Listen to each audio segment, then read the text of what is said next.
The girl had never been in love her entire life. Yet the moment she turned into a panda, a wild boar set its eyes on her. It chased after her, insisting on blessing her with offspring. The girl froze, covered her butt and sprinted like mad. Mr. Boar, that's, bestial. I mean cross-species love. They burn people for that. Just then a huge brown bear burst out of the woods, joining the boar's pursuit. One boar and one bear chased her through the forest. "Mommy!" she screamed, running even faster. "Damn you, Lord of the Underworld. Is this your idea of a rich and glamorous life?" The white-furred, plump panda girl didn't meet a handsome prince. Only a boar and a bear trying to force her into marriage. The little panda grew angrier by the second, flames of rage burning in her eyes. "Beasts will never be slaves. I'll make that bastard Underworld king pay." With that thought she picked up speed again. But soon her legs gave out, she couldn't run any farther. Just as her purity was about to be lost, 2 arrows flew out, striking the boar and the bear down. The little panda carefully lowered her paw. Before her stood a handsome man with flowing hair, landing gracefully from above. The panda's heart skipped a beat, total fangirl mode. She leaped toward the man in excitement. But she forgot how small she was. When she landed, she ended up dangling from his leg like a tiny plush toy. The man lifted her up, studying her curiously. "What kind of beast are you? Why has this king never seen one like you before?" The little panda got even more excited. The super handsome guy was actually a prince. Instead of roasting under the sun and being chased by random animals, it'd be way better to snag this prince and make him her personal poop-scooping servant. So the tiny panda looked up at the man with big sparkling eyes, her cuteness on full display. The man froze, completely confused by this strange creature. The little fluff waved her tiny paws and wiggled her short legs, desperately trying to act adorable and win his favor. But the next second she was tossed to the ground. "Too small," the man said coolly. "You're not even qualified to be my prey." With that he turned to leave. The panda froze in disbelief. "Prey? What do you mean? Aren't pandas cute?" Watching him walk farther and farther away, she panicked. "Wait, don't go, I'm supposed to be your cat master." Thinking fast, she threw herself at his leg, hugging it tight and crying, "Your Highness, big strong prince, handsome sir, please keep me." The man shook his leg hard, but the little panda clung to him like sticky rice, utterly impossible to shake off. Watching her desperate attempt to look cute, the man paused for a moment, then said in a low voice, "So, you want to follow me?" The little panda nodded obediently. And so she happily secured a long-term meal ticket. But when he brought her back to the city, she heard people say he was a devil who killed his father and brother. Moody, ruthless, cruel. Suddenly, the wild didn't seem so bad. Being chased by boars was at least straightforward. She glanced at him. He must have heard it too. If he were truly that heartless, wouldn't he have punished those keyboard warriors already? She shook her head. "Forget it. He saved me, maybe he has his reasons. I need a way to fix his awful reputation in people's minds. But how?" Just then passing girls gushed, "So cute. This little one is adorable." A plan sparked in her mind. "I'm the ultimate irresistible royale," she thought, and hopped out of the regent prince's arms. She landed on the horse's head and wiggled her chubby body. But she was too round. Before she looked cool for even 3 seconds, she rolled down the horse's face, startling it wide-eyed. With a loud snort, the horse blasted her right back up. With a perfect little roll, the panda turned danger into a show and landed squarely on the regent's head, then proudly waved her tiny paw. The regent's face went as dark as a pot bottom. The crowd, however, went wild. "This is better than watching monkeys. Do another one, huh?" 2 kids even pointed at the regent and said, "He doesn't look scary at all, he's got a performing pet." The word performing flashed through the regent's mind, and his expression darkened completely. The little panda was basking in the glory of her masterpiece. The next moment the regent stuffed her under his arm. "You better behave or I'll toss you out to perform on the streets." The panda froze in terror, only her 2 round eyes visible and wide. Back at the manor, the regent flung the panda onto the bed. Half asleep and scratching her head, she blinked around. "What's going on? Was there an earthquake?" The regent shrugged off his coat and glared at her. "If you don't wake up properly, I might worry you drown in your sleep." The panda looked even more puzzled, then noticed her clothes were wet with drool and finally understood what had happened. Embarrassed, she clutched the little blanket, her cheeks flushing. The regent picked her up by the scruff and asked coldly, "So tell me, how should I punish you?" Being so close made the little panda's heart pound wildly. Her face flushed red as she nervously clutched her tiny paws together. The regent noticed and leaned in even closer. The panda felt like she was about to explode from embarrassment. With a squeak, she slapped her paw right over his face. Feeling the soft, furry touch, the regent shamefully felt a strange spark run through him. He coughed twice to cover it up. Watching her panic, he thought, "Can this little thing actually understand me? Interesting." With a smirk, he said coolly, "Maybe I should peel off your fur and make a pair of gloves to repay this king. What do you think?" The panda's fur puffed up instantly. She waved her stubby arms and legs in pure terror. The regent laughed. "So you do understand." Seeing him smile, the panda relaxed and went right back to being smitten. He actually looks kind of handsome when he smiles. Just then her stomach rumbled loudly. She froze, mortified. The regent raised an eyebrow, set her on the table and called out, "Servants." Hearing that, the panda's eyes sparkled with anticipation. But the regent turned back toward her. What do you even eat? You look like a little rabbit. Grass, perhaps?" He reached out and pinched her head teasingly. The panda swatted his hand away, fuming. "You're the rabbit. Your whole family's rabbits." But then she remembered, pandas eat bamboo. Her round body rolled back and forth on the table in protest. The regent sighed, watching her tantrum. "Fine then, bring her a bit of everything." Before long, the table was filled with a feast of rare delicacies. The little panda drooled at the sight, grabbing a chicken leg with one paw and devouring it eagerly. Watching her eat so seriously, the regent couldn't help but reach out and pinch her chubby cheek. But when his fingers accidentally brushed her soft tongue, a strange feeling jolted through him again. To cover his embarrassment, he slapped her face lightly.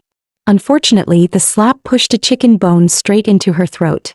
The panda choked violently, clutching her neck in panic. The regent's expression changed instantly. He hurried over and began patting her back. But soon the situation took a weird turn. His hands started wandering. That fur feels nice. And those ears are so soft." The maid standing nearby froze. Has the prince lost his mind? Realizing what he was doing, the regent quickly pulled his hand back and coughed awkwardly. Feeling guilty, he muttered, "Look at you, making such a mess while eating. No manners at all." The panda rolled her eyes. If you hadn't interrupted me while I was eating, I wouldn't be covered in crumbs, you stinky man." Watching the fuming little fluff ball tremble with anger, the regent suddenly thought, keeping a small beast around wasn't so bad after all. At worst, he mused, I could fatten her up and hand her to the kitchen later. She'd make a fine dish. Feeling his gaze, the panda shivered. A cold chill ran down her spine. She had a very bad feeling about this. The regent lifted the little panda and handed her to a maid. "She's done eating. Go wash her." But the next second he snatched her back. "Never mind. I'll wash her myself." The panda froze, covering her face with both paws, cheeks red as a monkey's. But no way. He's not seriously going to do that to a panda, right? Staring at the tiny rubber duck floating in the basin, she felt pure dread. I'm a lady, for heaven's sake. The shameless regent, however, ignored her protests and tossed her straight into the cold water. The panda splashed wildly, yelping in outrage. "Behave," the regent warned coldly. "If you anger me again, I'll eat you with dipping sauce tonight." "Eat me? You pervert," she squeaked, clutching her chest. "If you're gonna, at least use hot water. Who bathes in cold water?" Resigned, the panda turned around obediently, facing away. The regent nodded in satisfaction. "That's better. Stay still, this king will wash you himself. Move and you die." With that, he pulled out a giant boar bristle brush from nowhere, a sinister smile curling on his lips. Then he pressed the panda down and started scrubbing furiously. Soon the room echoed with her heart-wrenching screams. After the brutal battle, the poor panda's fur was flushed pink and puffed like cotton. The regent still wasn't satisfied. It's not dirt after all. That's just her color?" The panda burst into tears. "So you tortured me just to find that out? You brute. Ever heard of aesthetics? Black and white contrast is the essence of a panda's charm." When the regent's fingers brushed against the panda's soft little paw, he once again fell into the addictive bliss of petting her. but as he kept rubbing, his expression suddenly changed. He yanked her out of the water and spun her around like a human washing machine to dry her off, only to end up splashing himself all over. His face turned even darker. Wiping the water from his cheek, he growled, "You choose, steamed or braised?" Haha. The little panda almost burst into tears, but for the sake of survival she held them back and did her best to look extra cute. Eventually, thanks to her relentless effort, the regent's fury subsided. With a sigh, he muttered, "Forget it. Servants, prepare my bath." The panda trembled in relief, glad to be alive. But the next moment her eyes went wide. The regent began undressing right in front of her, revealing perfect abs and sculpted biceps. Blood gushed from her nose like a fountain. To avoid dying from blood loss, she covered her head with the blanket, but a second later peeked out again, wearing a pervy grin as drool dripped down her chin.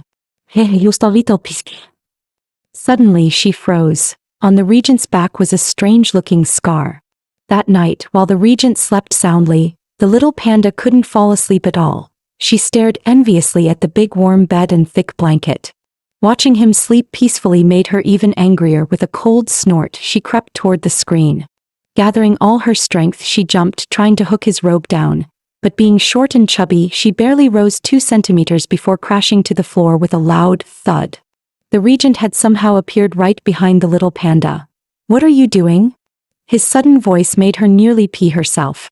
She turned around with pitiful eyes, trembling as she looked up at him. He lifted her off the ground and she panicked.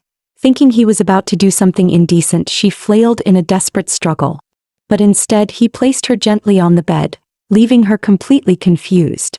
The next second he smacked her round little head lightly. "Sleep dead. If you disturb me again, I'll send you straight to the kitchen." The panda, of course, misunderstood entirely. Blushing, she glanced shyly at the sleeping regent. "I'm still a girl. Is this really okay?" But his bed was so soft and warm. "Forget it," she thought. "I'm just a baby panda right now anyway." With a whoosh, she burrowed into the blanket. A faint scent filled her nose. The more she breathed it in, the more dizzy she felt, unconsciously inching closer to his chest. It was his scent. "Ugh, stupid man. Must be some ancient incense," she muttered sleepily, curling up against him and drifting off. In her dreams, the image of the scar on his back returned. "What happened to him?" she murmured softly. As the shameless little panda snored away with her face pressed against his, a shadow silently entered the room. It was the lord of the underworld. For the regent was none other than the ancient god himself, Zhongshan Shinjun, the deity of the sacred mountain. To awaken his old friend, the ancient god Zhongshan Shinjun, the lord of the underworld had tricked a human girl named Su Ranran into coming to save him. But something went wrong during reincarnation, and she ended up as a panda. Watching the tiny panda snoring peacefully, the underworld lord smirked. Well then, might as well trick her again. With a snap of his fingers, he awakened Su Ranran's human soul. She blinked groggily, still half asleep. But the moment she saw the underworld lord's face, her eyes snapped open. "You bastard! You still have the nerve to show up?" Her surge of fury made even the lord flinch. He waved his hands quickly. "Calm down. I'm here to help you, really. I came to turn you back into a human." Hearing that, Su Ranran grabbed his hand, eyes wide. "Really? I can be human again?" But when she saw the massive football-sized pill he was holding, and heard him say she'd only be human during every full moon if she swallowed it, she exploded. "Your grandma's curl. That's not turning human, that's turning where a panda." The lord shrugged. "Do you want to be human or not? It's only temporary at first. Later, you might regain your full human form." His grin turned sly. "All you need to do is help the Regent King regain his heartbeat. Do that and I'll reward you. Refuse, and you'll stay a panda forever." With a sinister chuckle, he vanished into the darkness. When the little panda woke up, she rubbed her eyes, yawning softly. "Huh? What a weird dream." But the next moment she spotted a massive pill beside her, almost as big as she was. She hurriedly climbed onto the regent's chest, checking for a heartbeat, and sure enough, there was none. Her jaw nearly dropped. What kind of world is this? Is this turning into a zombie movie now? Determined to regain her human form, she took a deep breath and, risking choking to death, swallowed the football-sized pill in one go. Moments later, a blinding flash enveloped her, and she transformed back into her human body. But she couldn't even celebrate. Great, now I'm officially a panda spirit. As she stood there, stark naked and dazed, the regent suddenly woke up, his sharp eyes locked right onto her. The girl panicked, grabbing the bedsheet and trying to bolt. But the regent snatched her back, voice icy cold. Woman, you're not escaping this time. Before he could say more, she stumbled, bonk, and smacked her head right into his. The regent collapsed instantly. The girl wasn't spared either. Dizziness swept over her, and in the blink of an eye, she was back to being a panda, with a shiny new lump on her head. When the regent woke up, his head throbbed painfully. He reached up and felt a huge bump. Just as he was about to shout for guards to catch the assassin, the little panda rolled off his chest. He turned and saw an identical bump sitting one head too. Picking her up, his expression darkened. Damn woman, not only did you hit me, you hurt my little dumpling too. When I find you, I'll slice you into 1,000 pieces. The panda gulped, trembling with guilt. The regent barked an order. Guards. From this day forth, increase security across the manor. The butler stared blankly at the regent. Your Highness, may I ask why? The regent's jaw tightened, his fists clenched. How could he possibly admit he'd been knocked out by a woman? Utterly disgraceful. When the butler opened his mouth again, the regent shot him a death glare. What? Must this king explain himself to you? With that, he turned sharply. Send the royal physician to check on the dumpling. Then he strode off without another word. Left behind, the butler and the little panda stared at each other in awkward silence. A while later, the panda sat under the sun with a pink bow on her head, basking lazily while pondering how to restart the regent's heartbeat. Then it hit her, electric shock. But this was ancient times. There were no defibrillators. Scratching her chin, her eyes suddenly gleamed. Then I'll make a lightning rod. Let the heavens handle it. After all, what evil could a tiny dumpling like her have? She just wanted her poop scooper to get struck by lightning. Purely for science, of course. Ever since she'd given the regent a matching bump, she'd felt guilty every time she saw him. But the regent, seeing that guilty yet adorable look on her face, actually found her cute. What's that thing on her head? He asked, frowning. The butler replied nervously. It was wrapped by Dr. Chin himself, Your Highness. The regent nodded slowly. Tell him to submit his retirement request. He won't be needed at the Imperial Hospital anymore. The little panda froze. Thinking of the kind old doctor who gently bandaged her head, she puffed up angrily, glaring at the regent. But then he added casually, have him come work here at the manor instead. He'll be in charge of taking care of the dumpling. Double his pay. Both the panda and the butler stood there, dumbfounded, staring at the regent with identical confused faces. And thus began the sacred ritual of cat petting. According to the Pythagorean theorem of happiness, when a human pets a cat, both sides experience an exponential rise in joy. That night, little dumpling lay lazily on the windowsill, gazing at the moonlit sky. Though the bump incident had passed, her heart was far from calm. To summon lightning to zap her poop scooper, she'd need metal, and heaven's cooperation. With a sigh, she turned to leave. A thunderbolt split the sky and the poor panda nearly jumped out of her fur. After a long moment of recovery, she looked up at the clouds swallowing the moon and grinned. The heavens are on my side. Perfect. Tonight I'll make sure lightning strikes the regent. Bursting with excitement, she spread her little arms and dashed outside. But a large hand suddenly grabbed her mid-run, lifting her effortlessly off the ground. Watching her plan go up in smoke, the panda squirmed and twisted in despair. Then the regent's fingers brushed her ticklish spot, and she melted instantly, going limp with bliss. A second later, realization struck. Wait, this isn't the time for enjoyment. She shoved his hand away and bolted toward the door. The regent glared at the retreating, wiggling ball of fluff, slamming the door shut with a thud. Fine. Sleep in the courtyard tonight. Little dumpling stopped in her tracks and turned back pitifully. What happened to coming to find your cat master? Huh? No way, I'm luring him out. Knowing that humans couldn't resist their pets' cries, the panda unleashed her secret weapon. Crying, whining, and pitiful mewling, complete with dramatic sounds. Inside, the regent sat fuming as her cries echoed through the night. Let's see how long you can keep this up, he muttered darkly. Just then, another thunderbolt ripped through the night sky with a deafening roar. Concerned by the sound, the regent opened the door and stepped outside. Seeing him approach, Little Dumpling's grin turned wicked. Once he steps onto the path where I buried those nails, he's bound to get zapped.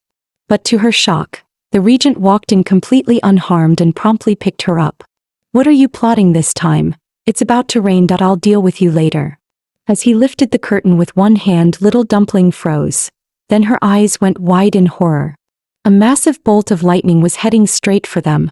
She yelped and covered her eyes with both paws, bracing for impact. A moment later, she felt herself being lifted again, and realized they were both perfectly fine. Puffing out her cheeks, she crossed her arms. TV dramas are all lies. Like lightning ever hits that accurately. Meanwhile, hiding in the nearby bushes, the Lord of the Underworld peered through the leaves and asked his assistant Glasses, "What are they doing out here in the middle of the night?" Glasses adjusted his frames thoughtfully. "Mortals walk their dogs at night. Maybe the god is walking his panda?" The Underworld Lord burst out laughing. Gah! But his laughter was sharp enough to draw the regent's attention. The regent's eyes narrowed as he drew his sword, pointing it toward the sound. At that exact moment, a brilliant lightning bolt struck. Kerboom! The bolt hit the sword dead on, blasting both the regent and the panda in a flash of blinding light, leaving them looking like two glowing skeletons fresh out of an X-ray machine. The Lord of the Underworld was completely dumbfounded, staring at the scene with twitching lips. He walked over to the smoking pair, crispy on the outside, twitching on the inside, and whistled, "Well done, they're perfectly roasted. Drag them back inside." While unconscious, Little Dumpling dreamed she was wearing an ancient gown, held tenderly in the regent's arms. Just as things were getting interesting, she jolted awake, furious that her dream had been cut short. But when she saw the regent still fainted beside her, faintly smelling like grilled meat, she perked right up. "He got zapped. Let me see." She pressed her ear to his chest, but there was still no heartbeat. Tears welled up. "Oh, come on, he got struck by lightning and still no heartbeat. What kind of broken script is this?" The Underworld Lord coughed awkwardly. Sweetheart, I think you misunderstood something. I forgot to mention, restoring his heartbeat is simple. You just need to kiss him 3 times. The panda froze, recalling the exact scene from her dream. Her face turned redder than a ripe tomato. Slowly, she leaned closer, holding her breath. Under the wide-eyed stares of everyone present, she suddenly dove in, smooch, right on his lips. Bang! Followed immediately by her shrill scream. The Underworld Lord winced. Oof! That looked painful. The panda glared back at him, growling, "What are you staring at? Never seen someone's first kiss before." The Lord opened his mouth to respond, but she cut him off with a snort. "Well, now I've got experience." This time she leaned in again, gentler, softer, and pressed her lips against his carefully. Instantly, the little panda's heart began pounding wildly. So this is what kissing feels like. Wow, maybe it really does activate the heart. Excited, she took a deep breath and planted another smooch on the regent's lips. Her eyes sparkled as she waited for a miracle. Yes, I'm finally free. No more living under someone else's roof. I'm going home. She wriggled her butt in joy until the Lord of the Underworld spoke up. Sweetheart, you might have misunderstood me. That kind of kiss doesn't count. You didn't seriously think it'd be that easy to go home, did you?" he added slyly. The panda's face instantly turned green. She gritted her teeth, shouting, "What do you mean? I gave away my first kiss and now you're telling me it doesn't even count." The Lord panicked, waving his hands. Wait. There are conditions, okay? First, you need to be in human form. Second, he has to be conscious. And third, the kiss must last at least 3 seconds. What you just did fails all requirements." The panda exploded. "Who the hell made these stupid rules? Are you kidding me? Why should I pay for your mistake?" With a furious humph, she turned her head away, puffing her cheeks, clearly declaring strike mode. Seeing her defiance, the Lord of the Underworld switched tactics and began his ultimate persuasion mode. "But sweetheart, you're the only one who can do this. You're the only being capable of intervening in this fate-bound event." The little panda stared at him blankly, her expression screaming, "Yeah, right." He kept going, "You're from another world. That makes you unique here. Haven't you read manga or played otome games? The heroine's always from another realm, and only she can change destiny. The panda rolled her eyes so hard they nearly fell out. Keep talking. You think I'm some starry-eyed middle school girl? Busted. The Underworld Lord didn't even flinch. Instead he went full drama mode, clutching his chest. Sweetheart, if you weren't truly special, do you think I, a lord of the dead, would personally cross dimensions just to find you? Come on. What CO in history is this down to earth? I'm basically giving you VIP service. So helping me is actually helping yourself, my dear. Even his assistant glasses couldn't take it anymore. Yet somehow the panda started to think, that kinda makes sense. But then the Underworld Lord dropped his tone and added slyly, besides, you don't really have another choice, do you? The word choice instantly lit her fuse. Only one choice. So. I can still choose to drag you down with me. In one furious motion she lunged forward and grabbed him by the throat. I can only be human 1 day a month and he doesn't even like women. By the time I finish your stupid mission I'll be an old panda. You caused all this, so let's die together. Glasses panicked, waving his arms. Wait. We can help. We'll help you. Only then did the panda release her grip, glaring daggers at the gasping lord of the underworld. The Underworld Lord, panicking, quickly pulled out a box. Wait. Don't get mad.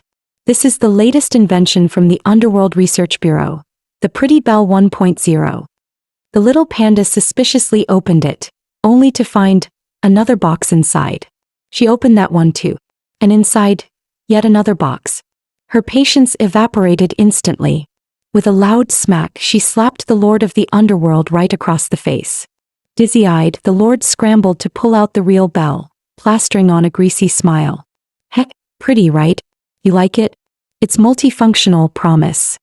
Then he took 2 nervous steps back. Anyway, I've got a conference call with the Nether Bureau. You can, figure out how it works yourself, okay? Bye. And with that, he vanished in a puff of smoke. The little panda stared curiously at the glittering bell in her hands and gave it a gentle shake. Dingling. In an instant she was pulled into a glowing space, where a holographic system interface appeared before her eyes. She tapped the form button, and immediately transformed into a graceful human girl, silver hair cascading down her shoulders. Then her eyes caught another option. Forced memory erasure. 3 uses remaining. Perfect, she grinned. So after every forced kiss I just wipe his memory clean. Feeling brilliant, she tapped the outfit change button next. Suddenly, she appeared in a luxurious dressing room filled with shimmering gowns and accessories. When she stepped out again, she was dressed as a dazzling, fashion-forward young woman. Looking at the still unconscious regent on the bed, she smirked slyly. All right then, time for the first official kiss. And so the little panda began her wake-up operation. First pulling at his cheeks, then poking his nose, and finally prying open his eyelids. After enduring this relentless assault, the regent finally stirred awake, groggy and confused. But the moment he opened his eyes, all he saw was a huge pair of lips lunging straight toward him. What? Don't come any closer, he shouted in alarm. Thankfully, he managed to throw up his hand just in time, saving his royal dignity and purity from imminent disaster. The regent, regaining some strength, shoved the now human panda woman away. But as he pinned her to the floor in frustration, she quickly activated forced memory wipe. The regent's mental CPU overloaded and thunk. He collapsed instantly. The panda wasn't giving up that easily. No matter what, she vowed, tonight I'm finishing the job. Learning from her previous failure, she gently pinched his lips, planted a kiss and then woke him up again. As she started counting down, 3, 2, 1. The regent blinked, stunned for 2 seconds before delivering a massive slap that sent her flying. She landed hard, clutching her rear. Ow. My poor butt, it's in 2 pieces. The memory-wiped regent pointed at her, repeating like a broken record, You again, crazy woman. Today I'll... Before he could finish, she activated forced memory wipe again. This time his metaphorical GPU started smoking. He fell flat to the floor, motionless. Staring at the interface showing only 1 use left, she groaned, Ugh. Wasted another one. Gritting her teeth she growled, Fine. You forced me to do this. When the regent woke up once more, he found himself tied to a chair, blushing in confusion. Who are you? The panda smirked, lifting his chin playfully. Who am I? I'm the grass thief bandit. Don't worry, I won't hurt you. Just let me kiss you 3 times and I'll set you free. The regent's face darkened instantly, black as storm clouds. He, the almighty regent, being toyed with by her. You lunatic woman. Get away from me, he roared. But the panda only grinned wickedly, grabbing his chin. Scream all you want, your highness.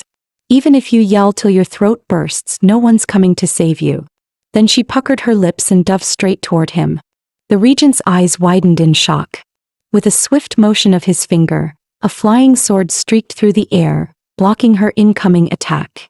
The panda blinked, then noticed the other swords on the rack beginning to glow ominously. The next instant, every sword launched toward her.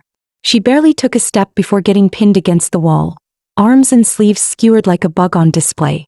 The regent smirked coldly, untying himself and standing tall. So tell me, he said, walking closer, what exactly did you say you wanted to do to me? The panda forced a nervous laugh, trying to activate forced memory wipe again, but he clamped her mouth shut. His gaze darkened. It was you, wasn't it? The one who injured my little dumpling that night. She mumbled desperately through his grip. Let me go. If you don't, you'll be the dumpling's murderer. Suddenly, a thought struck her.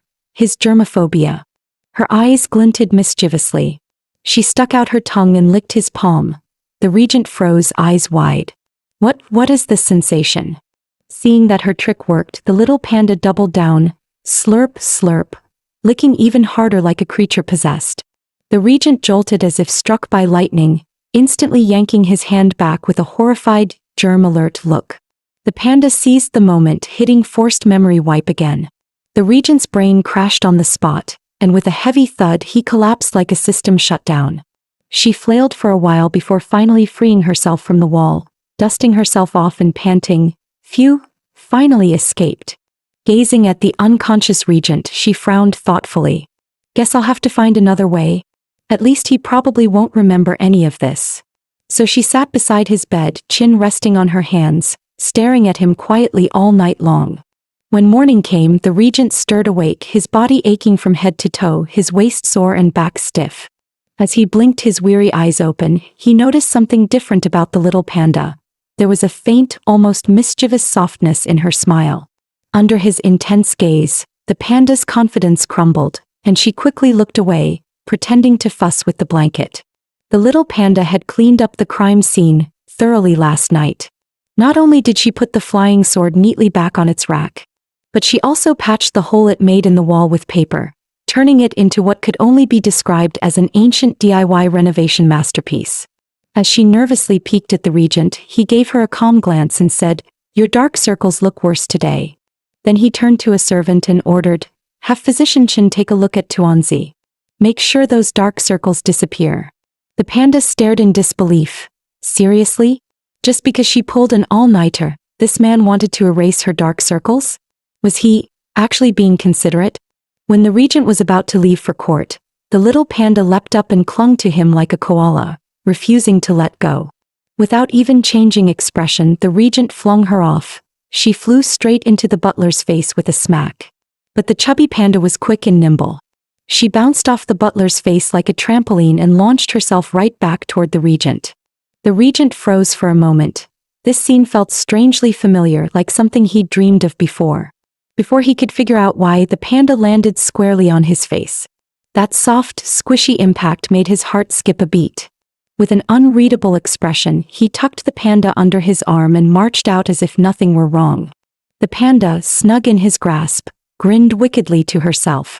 Once I get into the palace, I'll find my chance to strike." Inside the imperial hall, the little panda grew bored out of her mind and dozed off right in the regent's arms, complete with tiny, adorable snores. The civil and military officials stared in disbelief, whispers rippling through the chamber. Even the young emperor trembled with rage, his eyes bulging at the absurd sight. Meanwhile, in her sweet dream, the panda was happily gnawing on a delicious roasted chicken claw, drooling all over herself. Just as the regent was discussing matters of state with a grave tone. "Chomp. The little panda bit down hard on his thumb. Gasps echoed through the hall. The officials nearly dropped their jaws to the floor. Had this tiny beast just bitten the demon regent? The emperor, on the other hand, clenched his fists in glee. Good job. Bite him harder. This creature truly understands my heart. The regent's face darkened so much it could rival a thundercloud.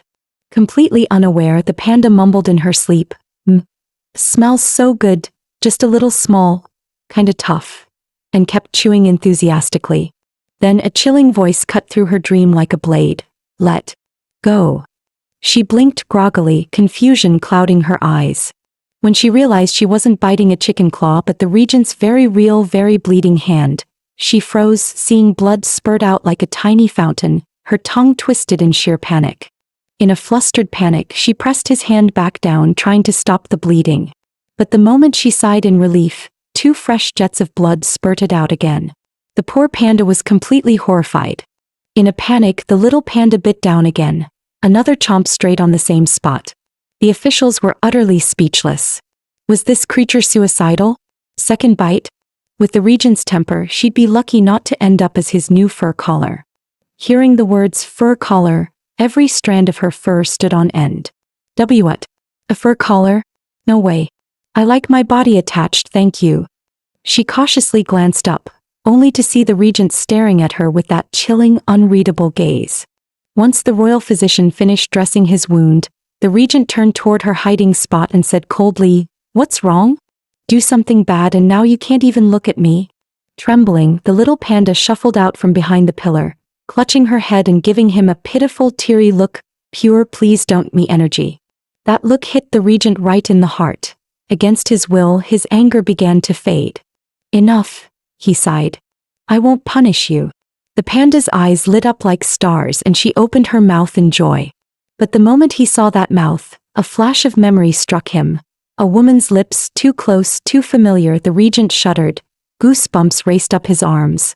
Just then the Empress Dowager entered, her steps steady and composed. She immediately went to check on the regent's injured hand with concern. The little panda propped her chin on her paws, all ready to watch the royal drama unfold. But suddenly the Empress Dowager pointed straight at her. "I heard you were bitten by a beast. This beast, correct?" "Beast." The panda froze for a moment, then exploded in outrage. "Who are you calling a beast? You're the beast. Your whole family's the beast." The regent suddenly rose to his feet, his voice low and dangerous. "What did you just say?" The Empress Dowager stiffened, hastily explaining, "This humble mother only worries for your safety, my lord. Since the beast is so wild and untamable, perhaps it's best to dispose of it early." The regent's gaze darkened. His tone turned cold and final. "I'll say this once and only once. What belongs to me? I don't like others meddling with. It has a name. It's Tuanzi." As he spoke, he calmly placed his hand atop the little panda's fluffy head and began to stroke her fur right in front of the Empress Dowager. The Empress Dowager's face hardened and she gave a sharp snort. Tuanzi? A fitting name for something so plump and round. The panda's fur puffed up instantly. "Who are you calling plump? You're plump. Your whole family's plump," she wanted to yell. But before she could let it out, a stunningly handsome man stepped through the door. Her anger vanished instantly, her round eyes sparkling. The word fatty magically turned into, "Wow, what a hottie." The man entered with a smirk, his tone half mocking. Well, I never thought I'd see the day, you falling for something this chubby." The regent shot him a cold glare. "Shouldn't you be in the imperial study? What business do you have barging in here?" The man chuckled teasingly. "I went all the way to Jiangnan to inspect the people's welfare for you, sleeping in the open, eating dust for days, and the moment I'm back, you won't even let me have a sip of water before kicking me out? Really, your highness?" The little panda blinked her big round eyes, watching this frosty hot duo banter. "Oh," she thought gleefully, "cold prince and cheeky rogue? I ship it." Just then the man turned his gaze toward her, grinning playfully. "Hey, this little thing's been staring at me. Cute, aren't you?" He reached out his hand, aiming to pat her fluffy head. The regent's face darkened immediately. Without hesitation, he grabbed the nearest teacup and hurled it straight at the man's hand. The man caught it smoothly, a smug smirk forming on his lips, just about to make a snide remark. But his expression twisted mid-sentence. Hot. Hot.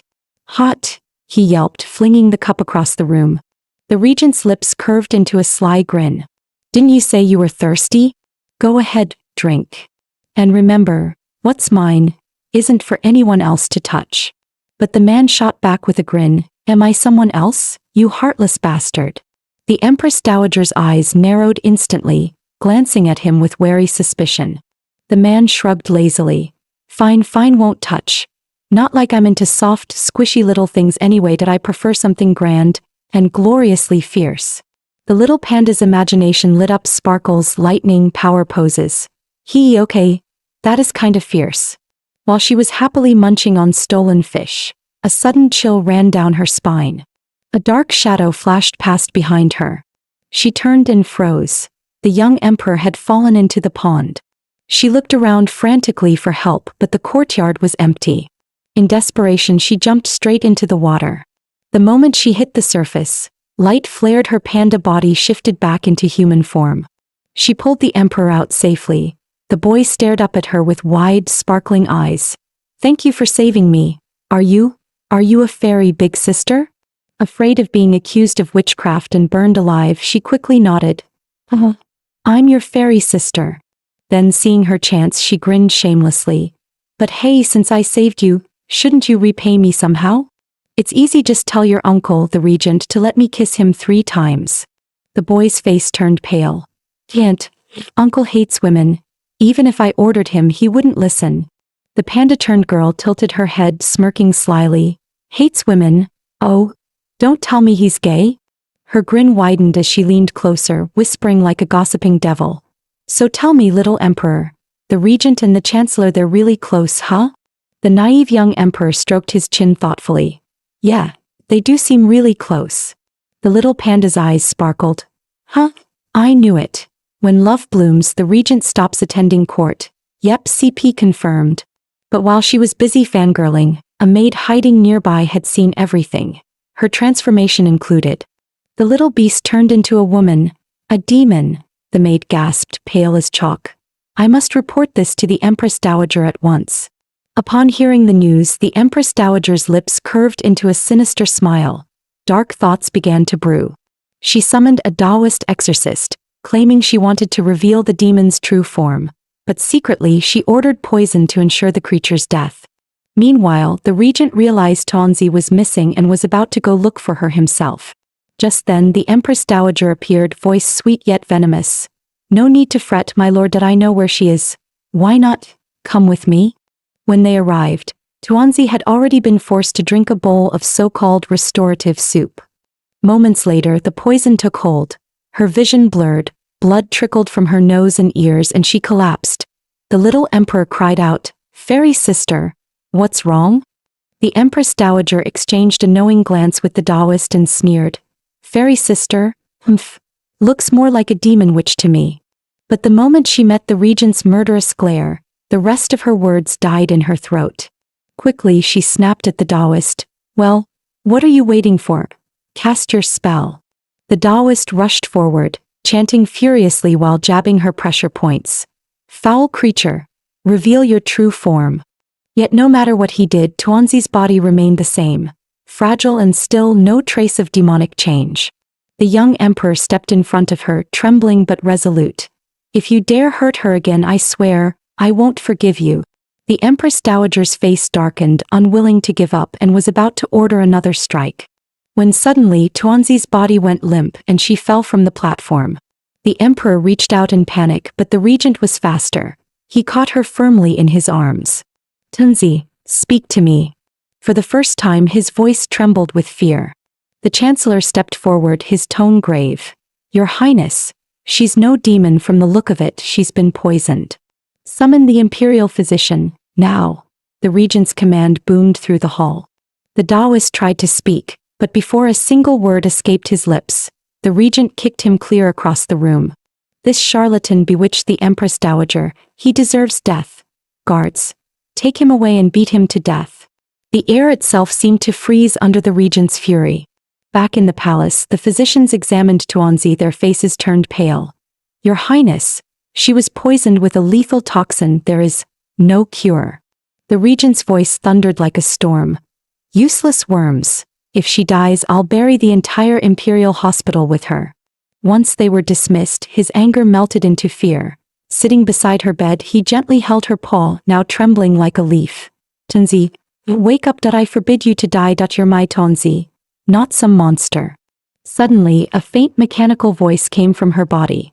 System energy critical. Core function. Shutting down. Then right before his eyes, light rippled across her form.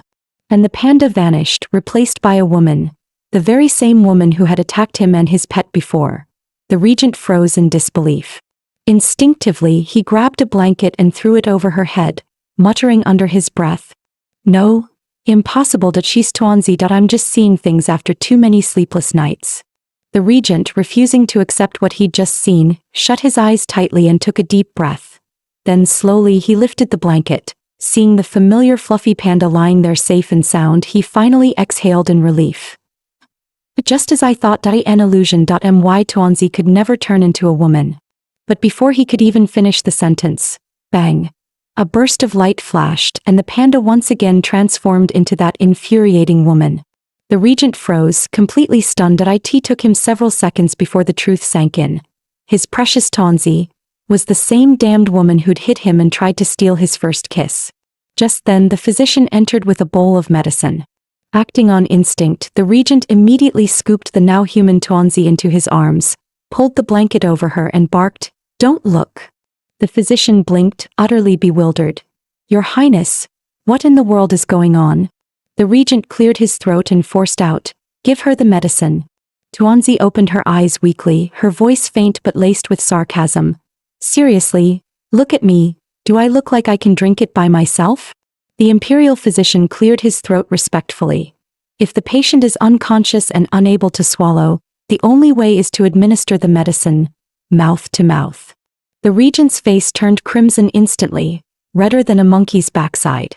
The old doctor added helpfully, Your Highness, this humble servant is willing to sacrifice himself for the patient's recovery. The regent's eyes snapped open, sharp as blades. In a flash, he snatched the medicine from the doctor's hands and kicked him clean out of the room. No need for your sacrifice. I'll do it myself. He looked down at the little panda lying limp in his arms, his Adam's apple bobbing, expression torn. Then, seeing blood trickle from her lips, all hesitation vanished. Without another thought, he downed the medicine himself, whispering under his breath, "When you wake up, I'll make you pay for this." And with that, he leaned down and pressed his lips against hers. In that instant, light flared. Tuanzi's form shifted and she turned back into a woman. The familiar chime of her internal system echoed in her mind. Ding! Achievement unlocked. First kiss completed. At the same moment, the regent's hand flew to his chest. His heart, something deep and long dormant, was pounding violently. Tuanzi's eyes widened in delight, excitement sparkling across her face. The system chimed again. New functions unlocked. Transformation time extended by 1 day. Language module upgraded. Pandaform communication enabled. Tuanzi's eyes lit up like fireworks. Yes. I can finally speak human language again, and just 2 more kisses to go before I can return home. It better strike while the iron's hot. With that thought, the little panda lunged forward, grabbed the regent by the collar and grinned wickedly. Hey, gotcha. Before he could react, she bit down hard. But just as their lips touched, bam! Her transformation time ran out. In a flash of light, she turned back into a chubby panda. The entire room fell into dead silence. Why now? The full moon's over already. She wailed. I was this close to finishing the kiss. Finally, that dumb goose of a regent took the initiative, and now I have to wait until next month? She muttered miserably. Unfortunately, thanks to her newly unlocked speech function, every word reached the regent's ears loud and clear. His face darkened instantly. What did you just call me? Who's the dumb goose? The panda froze, stammering. No one. You misheard. I didn't say anything. Then it hit her. She'd spoken out loud in human language. Panicking, she slapped her paws over her mouth. The regent's voice turned to ice. Don't bother denying it that I heard every single word, loud and clear. The panda tried her best to play dumb, blinking innocently, but her twitching ears gave her away. The regent grabbed her by the scruff and lifted her up. Enough pretending. Talk. Who are you? Cornered, the panda puffed up her cheeks and confessed everything. At first, the regent frowned, suspecting she might be a foreign spy. But when she explained she'd been tricked by the Underworld king, forced to kiss him 3 times to help restore his heartbeat in exchange for going home, the regent's patience snapped as he slammed a birdcage over her and growled, "Deceitful witch, bewitching men changing form, just like in the old legends. You're a demon who feeds on men's essence." The panda was dumbfounded. What? Demon? Feeding on what? You've read way too many cheap novels. The regent squinted, his jealousy surfacing. So, you've fed on other men before? I have not, she shrieked, then faltered. Except, no wait, that's not the point. The point is I'm not a demon. The regent let out a smug little hum, oddly satisfied. Humph. Good answer. The panda exploded, slapping the cage with both paws. You blockhead idiot. There's no such thing as demons. Modern civilization, hello? No animals allowed to gain sentience. Remember? Now let me out. The regent crossed his arms, unbothered. Enough noise, I'll decide for myself whether you're human or monster, after I've investigated. The little panda gnashed her teeth inside the cage. Nighty thing. Not believing me is one thing, but locking me in a cage. Just wait till I get out. I'm blowing up your whole palace. The regent pretended not to hear her, calmly flipping through a thick tome titled 100,000 Strange Beasts, hoping to find a clue about her species. Yet the book had nothing on red pandas. The few that resembled her were either the wrong color or looked vicious enough to devour humans whole. Could she be an undocumented demon? He murmured, frowning. Suddenly he realized the cage had gone quiet. He walked over, only to find Tuanzi curled up, trembling weakly. The moment his hand touched her forehead, his eyes widened. She's burning up, hot enough to roast chestnuts. His voice turned sharp. Guards. Fetch physician Chin at once. After examination, the doctor reported gravely, Your Highness, the fever stems from lingering poison. If it continues, she'll be cooked alive. She must be kept cool with wet cloths, constant care, no interruption. The regent glanced at the unconscious panda and muttered dryly, She smells strangely delicious. The physician coughed politely. It's late, Your Highness. Allow me to assign attendants and let you rest. No need, the regent interrupted coldly. I'll handle it myself. Bring some honey dates. The physician blinked, then smiled faintly. So the rumors were wrong. His lordship can care for someone. Perhaps this little creature truly will change him. Sitting beside the bed, the regent gently brushed her fur. So hot. She's really suffering. Then he froze, his thoughts turning inward. Wait, why do I even care? She's not my Tonzi. She's a demon. Yet despite that, he found himself peeking at her again. With a sigh, he wrung out a damp cloth and placed it on her forehead. You'd better recover soon, he muttered. I still have questions to ask. In her half-dreaming state, Tuanzi felt the cool touch and rolled over comfortably. Without realizing it, she pulled his hand into her arms. The regent's face turned crimson. Damn it. Don't think you can bewitch me again. Then she rubbed her fluffy face against his palm, nuzzling softly. The regent's composure cracked completely. He cleared his throat and looked away. Ahem. Fine. Just this once. You're sick. I'll let it slide. The next morning, the little panda was still unconscious, a snot bubble clinging to her nose, having been trapped in a fitful nightmare. In that dream, the regent had sneered at her. I detest liars. Tickle the soles, spank the butt, or make you cling like fur, choose. With a loud wah, she woke up from the nightmare and cried, No, don't. Groggy, she realized she was lying in the regent's bed and froze. How did I end up in his bed? Was he the one who took care of me last night? Her sudden awakening startled the regent as well. He covered his face, avoiding any direct eye contact. Then she began to whimper, clutching her head. The regent quickly pressed a hand to her forehead and said, surprised, The fever's broken. Seeing the regent with the same panda-like dark circles as her own, a small warmth bloomed inside her. Maybe he's not so bad after all. He looked a little worn, true, but if it was from staying up all night caring for her, That thought made her feel strangely comforted. He didn't roast me or toss me aside, he treated me instead. Could this mean he finally believes what I said? But while the little panda watched him with adoring eyes, the regent turned away and almost reflexively reached out to touch her forehead. He withdrew his hand and said in a low, decisive tone, "Starting today, you will remain in this room. Do not step outside even half a pace." The little panda's fleeting fondness for the regent evaporated instantly. "What? You're locking me up? I'll have you know, I have rights. You can't imprison me." The regent didn't even glance her way, walking out without a word as though she were invisible. Furious, the little panda clawed at the blanket, grumbling, "Just you wait, I'll tear your whole house down. Push me too far and I'll go full husky mode on you." Right then, the regent's head suddenly poked back through the doorway. The little panda instantly turned into a model citizen. Back straight, paws folded, smiling sweetly like an angel. But when he said coldly, "You'll stay here until the first day of the new month, no stepping outside," her smile froze, lips twitching uncontrollably. She never expected to be fattened up like livestock. Within days she'd gained several rounds of fluff and even her chin had grown in triplicate. She tried fasting, but every time she saw that juicy roasted chicken butt, her willpower collapsed faster than a sandcastle in the rain. Escape? Impossible. Guards stationed at the door. Even worse, the old butler's wrinkled face kept peering in from the window. She tried climbing the roof, finally tasting a breath of freedom, only to lift her head and see that same wrinkled face again. "Mama!" she yelped and promptly fell back down. News of her escape attempts reached the regent soon after. The butler reported, "Your Grace, Tuanzi tried to break the door 28 times, faked a stomachache 15 times, went on 4 hunger strikes and counted ants twice." The regent's veins nearly popped. But when he heard she'd fallen from the roof, his expression changed at once. "Was she hurt?" he asked, suddenly tense. "Not at all," the butler said gently, "but Your Grace, perhaps you should visit her. Locked up all day, anyone would go mad.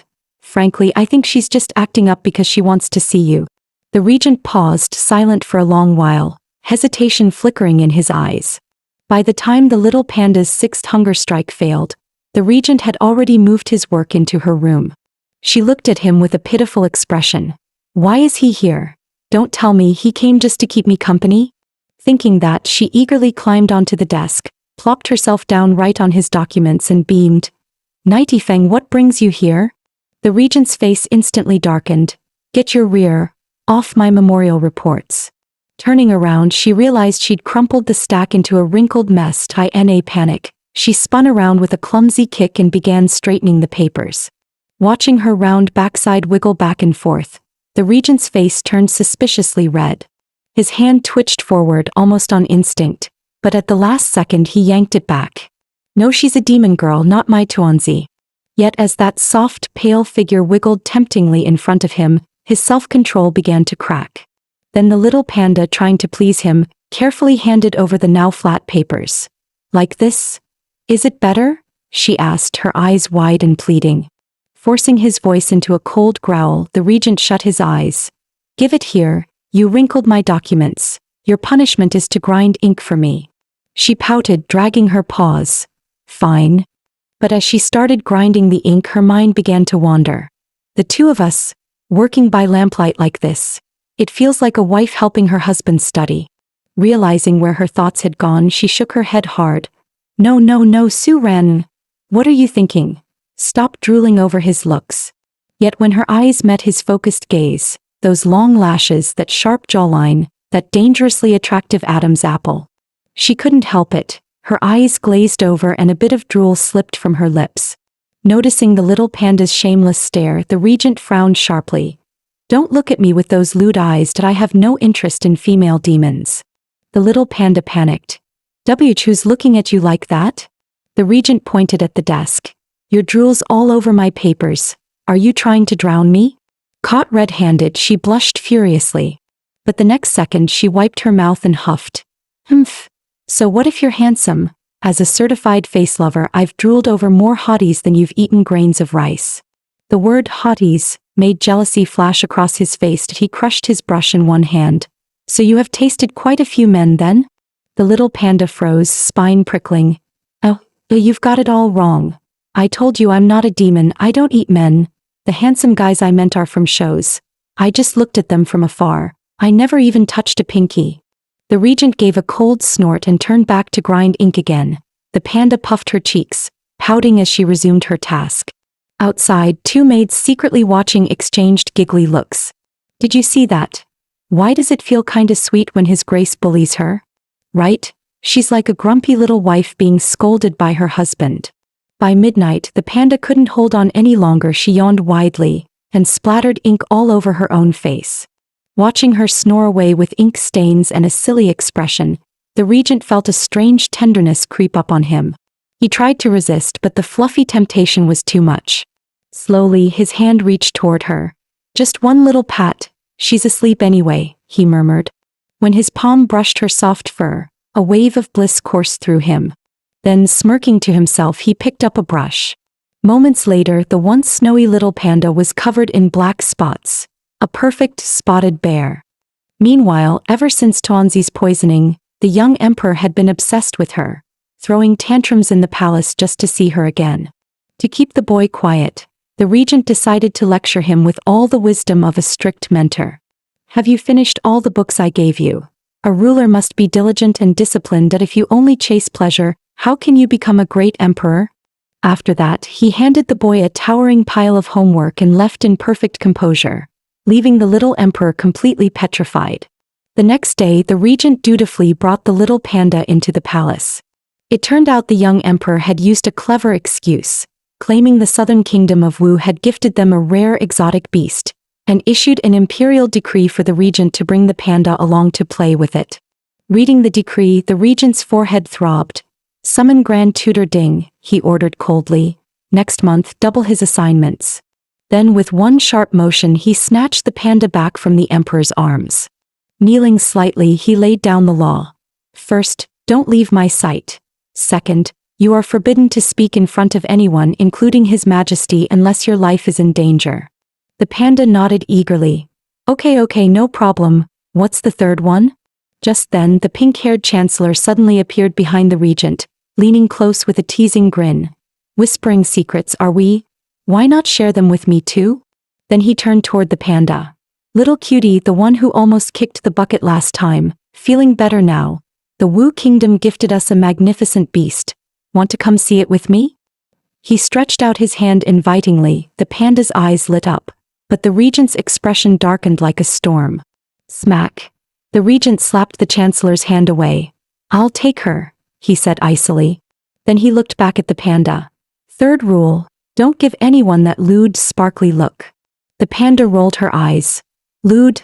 I don't even have that look," she muttered under her breath. From a nearby corridor, the Empress Dowager watched the scene, grinding her teeth. "Damn it! That little beast isn't dead, and she's getting close to Nighty Feng." Before long, the little panda finally met the so-called exotic beast, which turned out to be a peacock. The peacock strutted proudly, showing off its shimmering feathers as the courtiers fawned over it. Watching the bird's narcissistic performance, the panda's paw twitched. She had a sudden, overwhelming urge to punch it. The young emperor trotted over. "Tuanzi, look. Isn't this bird pretty? Do you like it? If you do, I'll give it to you." The panda opened her mouth to answer, only for the regent to shoot her a deadly glare. He even crossed his arms into a big X in front of his chest. The emperor blinked in confusion. "You don't like it, fairy sister?" Then he gasped. "Oh, of course. You're from the heavens. You must have seen real phoenixes. Of course you wouldn't care for some barnyard chicken." "Barnyard chicken?" The peacock squawked, feathers ruffling in outrage. "You brat! How dare you call me a chicken, you little pile of shit!" It screeched furiously. "How dare you insult Prince Peacock, the elegant, charming, devastatingly handsome idol of all avians? You're the chicken, your whole family are chickens." With a proud snap of its tail, it hissed, "I am noble, graceful, and peerless. A chicken could never compare to me, and she doesn't even deserve to try." Su Ran propped her chin and grinned mischievously. Feathers all fluffed. "Are you sure you're not a cockfighting bird?" The peacock shot her a sideways glare, clearly unimpressed. But the moment it saw her little performance, its attitude did a full 180. It suddenly burst into a flowery avian English. "Oh my lady, Gaga, what did you see, Panda? Oh my little baby, you are so cute. I'm so close to a panda. Spouting an absurd string of compliments. The narcissistic bird grew more excited, flapping and preening in full fangirl mode. Su Ran, however, broke out in a cold sweat. Was that English? Could this bird be a fellow traveler from another world? The chancellor leaned in and jabbed. Is the bird in season? Even birds can fancy beasts. How interesting. The peacock bristled, then snapped back angrily. Fuck. Get away, you vain pretty boy. I can't stand men who look better than me. Go to hell. Su Ran narrowed her eyes. Hades, that bastard. Didn't he say I'm the only visitor from another world? Why does this peacock act so modern? Her suspicion flared. That damned underworld king lies through his teeth. I need to talk to this bird alone. The panda's focused staring drew the regent's attention. He asked coldly, what are you looking at? Do you like him? Forbidden from speaking in public, Su Ran could only nod wildly, little stars in her eyes. The regent scowled. If you like him, I'll pluck his feathers and make you a skirt. She jumped back in alarm, flailing. No, don't. You're always thinking about skinning or plucking. Are you the head of the skin and feather brigade or what? The peacock, imagining its plumage being plucked, lost all swagger and clutched its head, wailing. That's cruel. Don't you dare. My look would be ruined. Seeing this, the little panda leaned close to the regent's ear and whispered. He's hiding something. I want to talk to him alone.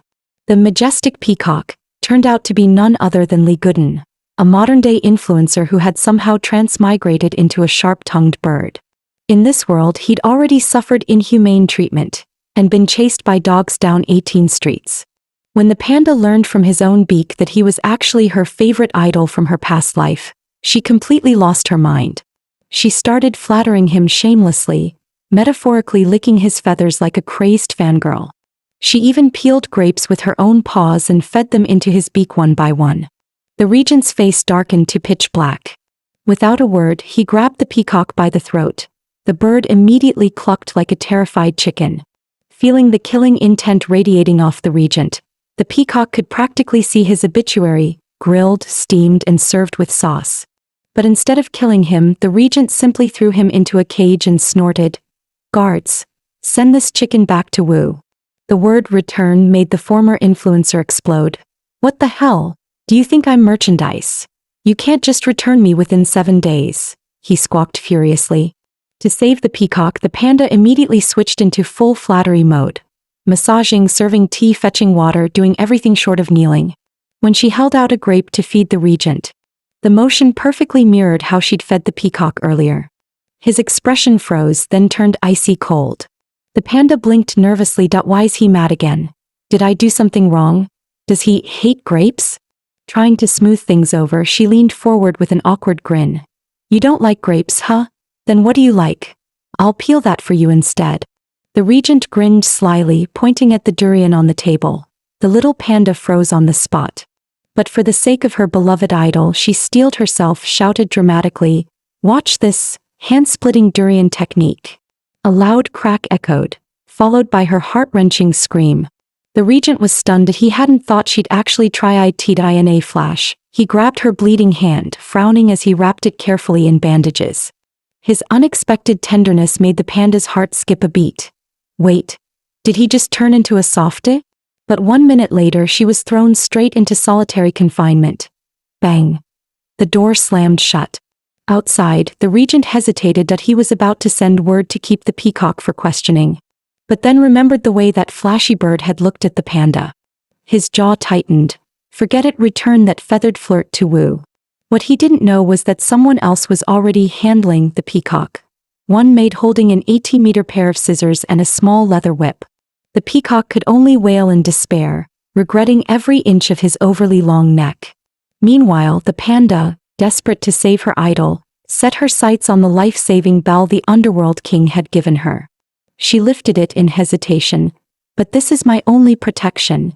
And if I smash it, does that mean I'll lose all my beautiful outfits too? Then she clenched her tiny fists. No, saving him matters more. With that, she swung the bell down hard. It shattered with a crisp clang, its last chime echoing into silence. As the bell shattered, a blinding golden light burst forth, flooding the entire room. The little panda frowned, glancing around. Hello. You said you'd appear instantly. Where's the rescue? What if I was already dead? Damn that Hades, he tricked me again. The moment she finished grumbling, a frantic voice echoed, Babe, hold on, I'm coming to save you. The Underworld king burst onto the scene, but upon seeing the panda perfectly fine, froze midair. Babe, you seem intact. No missing limbs, no bleeding. What kind of emergency is this? The panda sniffed the air, her nose wrinkling in disgust.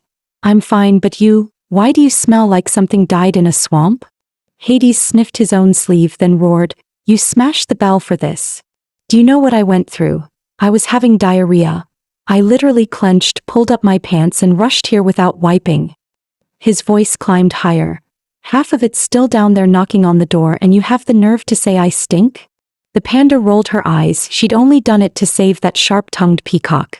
Meanwhile, the poor bird had already fallen into the clutches of the cruel Empress Dowager, pinned to the floor as maids roughly handled him. The commotion irritated her. So noisy. Rip out his tongue, she snapped. The peacock went instantly silent, but the massive scissors loomed ever closer. Even with a hand tightening around his throat, he glared back defiantly, refusing to beg. The Empress Dowager lost all patience. Useless fools. You can't even handle one bird. Drag them out and behead them. As the maids screamed, the peacock trembled inwardly. This woman's insane, she bites her own people too. The Empress Dowager turned back with a chilling smile. The more you struggle, the happier I get. Let's continue, shall we? Her gaze slid over his gorgeous feathers. Such beauty on such a stupid bird. What a waste. Tell me, do you think his flesh would make a fine beauty tonic? The peacock's eyes gleamed green as he fought back with all his might, living up to his toxic tongue reputation. You wicked old hag. I'll never beg you. Who do you think you are, Elizabeth Bathory? You psychotic witch. Even Picasso's ugliest paintings look better than you. Calling you a pig would be an insult to pigs. No amount of jewels can cover that monstrous face. Even if you ate every peacock on earth, you'd still be the ugliest creature alive. Your face will sag, your double chin will multiply, and your belly fat will cling to you like destiny itself. The Empress Dowager couldn't understand a single chirp of bird language, but from his tone she knew she was being roasted alive. Guards, pluck out every feather on his filthy body. I'll see how smug you look as a bald chicken. You don't deserve my feathers, screeched the bird, and with a sudden dive he performed a real-life eagle catches the chickens. In a blur of feathers he slammed the Empress Dowager to the floor. The maids rushed in just in time to save her. But her face was already covered in scratches and rage twisted her features. Filthy beast, you dare lay a claw on me. Kill it, grind it into pulp and feed it to the dogs. Just as the peacock was about to meet his end, the maids suddenly collapsed one after another. The Empress Dowager frowned, ready to unleash another storm of curses. When a dark wind whooshed through the hall, a tall shadow appeared out of nowhere, and she promptly fainted dead away. The peacock blinked, dumbfounded, as the newcomer approached and cradled him tenderly. My little darling, don't be afraid that I'm here now. No one will ever hurt you again. The bird gagged and pinched his beak shut. Ugh, what the hell? Are you cosplaying as Batman or Poopman?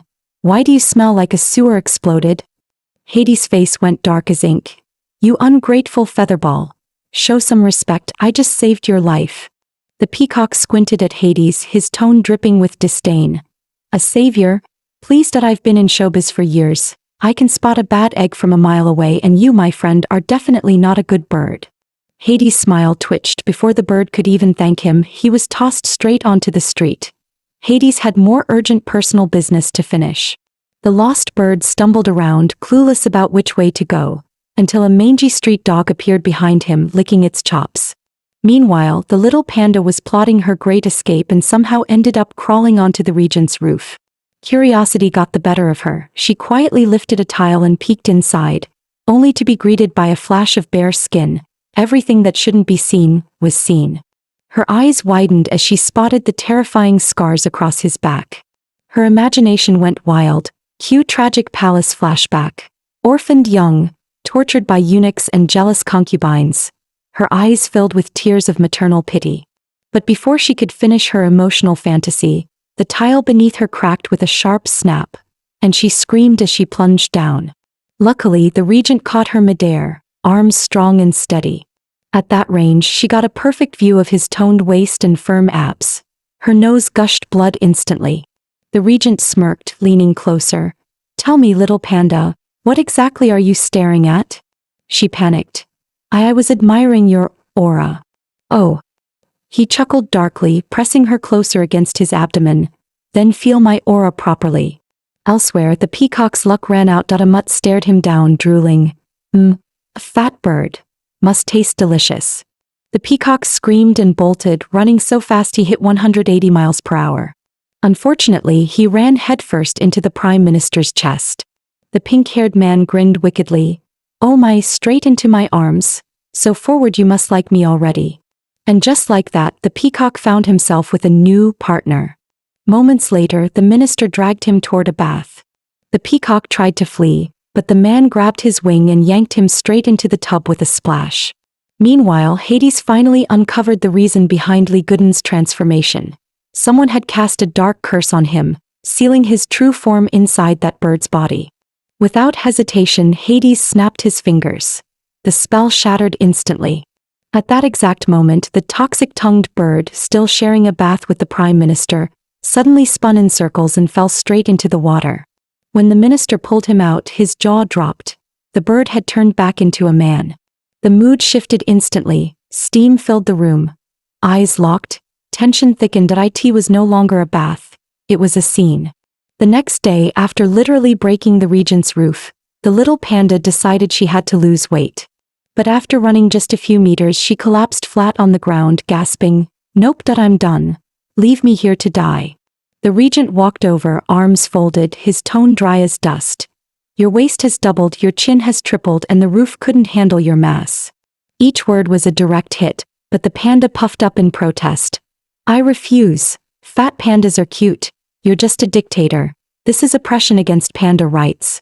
The prime minister, standing nearby, wasn't even surprised that the panda could talk. After all, Lee Gooden had spilled the secret during their little heart-to-heart the night before.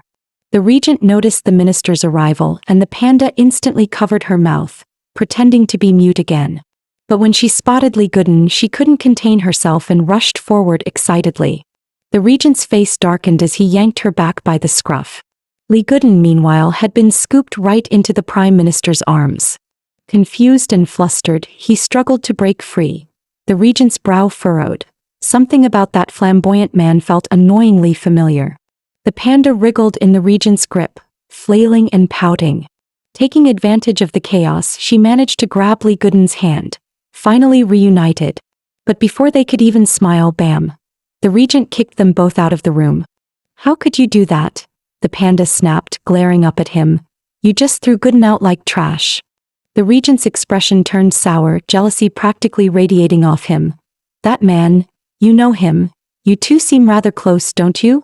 The little panda froze, her guilty look giving her away. Before she could speak, the regent grabbed her by the scruff. Without a word, he stormed into the bathhouse and tossed her straight into a basin. "Hey, Night Fong, what's your problem this time?" she yelled. But before she could finish, a bucket of cold water drenched her from head to toe. She flailed wildly, but he held her still, scrubbing without mercy. "I'm a girl," she cried, furious. "You already know I'm female. So stop bathing me like some animal. You still think of me as your pet, don't you? You don't see me as a person. I know my beauty's irresistible, but I'm a real woman." Her tone softened, eyes full of frustration. "I just want you to treat me like a person with respect." Climbing out of the basin, she threw a final glare over her shoulder. "It's only a few days until the 1st of next month. Once my mission's done, I'll return to my own world. Until then, please stop doing things that make people misunderstand." The regent's face darkened at the mention of her leaving. He snatched up a cloth and threw it toward her. She froze, terrified he'd suffocate her, but instead he knelt beside her, quietly wiping her fur dry, saying nothing at all. The next morning, the manor was overrun with new pets. Cats, dogs, even a raccoon or two. The once dignified regent's residence now looked like a zoo. Among them, one kitten named Tyree Tion caught his eye. Those eyes, that playful personality, so much like her. But the moment turned awkward when the cat suddenly clung to his leg and started humping. The regent's face went pitch black. This is outrageous. Later that night he walked the empty streets alone, heavy-hearted. Ever since she'd said she was leaving, his chest had felt like a stone pressing against it, making it hard to breathe. Only now did he realize just how much the little panda meant to him. Meanwhile, the panda tossed and turned in bed, muttering, "What's up with Night Efong lately? He's acting weird, jealous even whenever I talk to Gooden." She blinked, then gasped. Wait, could he be jealous? Of course. When I own a cat or dog, I hate when others touch them too. Did he must feel the same? After all, I am a national treasure. Satisfied with her logic, she smiled, tucked herself under the blanket and drifted off to sleep. At the same time, Lee Gooden dragged the reluctant prime minister toward the regent's mansion in the middle of the night. "Come on, don't chicken out." Gooden teased. "What, you not a man?" The prime minister's lips curved into a smirk. In one smooth motion he pinned Gooden to the ground. "Oh, I'll show you whether I'm a man or not." "Bastard!" Gooden yelled, and with a loud thud his knee shot up, slamming straight into the prime minister's chin.